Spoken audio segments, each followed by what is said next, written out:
Measure. Thank you, Mr. Chairman. I recognise the Honourable Parakura Oromia. Tēnā koe. I just want to follow on, as I said in part one, from that great speech from Marion Street. This is more than cynical. This is one of the most outrageous alignments of officials under ministers' directions in not recognising, and I want to go over what I read in part one, in relation to the analysis has not included a range of other issues due to time and resource constraints.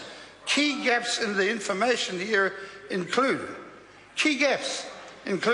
overall economic and fiscal impacts of smoking, e.g. health, and it goes down to the publicly funded health and disability services linked to smoking, or fiscal offsets such as reduced superannuation and aged care expenditure due to the lower life expectancy of smokers, impact on economic welfare of smokers and their families. And as Marion Street says and suggested, this is an incredible situation where beneficiaries are being more than bullied. They are being separated out. Why don't we do the same thing to the lawyers and the accountants in this country?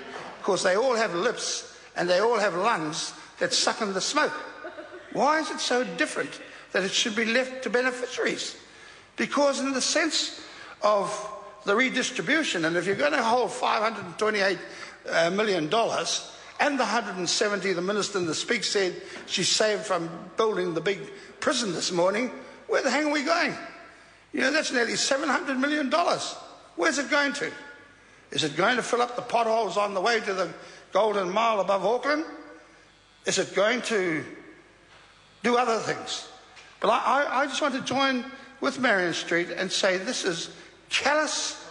It is and there are people in Rotorua who smoke, and people down in Clendon who smoke. And there are a lot of people there who are beneficiaries, and you haven't done too well as those ministers in relation. And those people there haven't done very well. When you're running at an unemployment rate of 15% for Māori and Pacifica people, and then 74% of them are smokers, where do you get the relief or the recognition in relation to ensuring that the tax grab is redistributed, at least amongst some of those people? And that member over there can chortle and laugh and chatter and clatter, but at the end of the day, Mr. Chair, this is outrageous. This is terrible. I just want one of them to take a call, including the minister, and tell me why, as Dr. Hutchison would always suggest, why is beneficiaries and superannuants sorted out in isolation? Why not the other people? Why not the lawyers and accountants in Parnell? Why not the ones who live around Massey University? All those academics. Why not them? Why not them? But why just the beneficiaries? Their life is so tortured anyway that they jump on the plane and they go to Australia, that you should slip this through. But I think that it's, and I want to make it to the officials, they're hard-working people, but they're clearly under the minister's directions, because that's the same minister who said that we do not support this. Wiremu Pākehā, that's what he said. We did not support the smoking issue when we were trying to put it through. And I want to thank the past Labor government for ensuring that all those people who puff smoke around in the restaurants and bars, that we were bold and game enough to do it to everybody, not just the beneficiaries. We made sure that everybody went in there, that they had to comply. And it was recognised that everybody, as the great preacher says, all are sinners, so let's not deny that some are and some aren't. And that's what's happening in this part too, Mr. Speaker. It is outrageous. Poor old beneficiaries, poor old solo mums, poor old superannuants. And then there's this callous statement that there could be some fiscal adjustments because of lower life expectancy. What the hell do you think if you let people carry on smoking and that?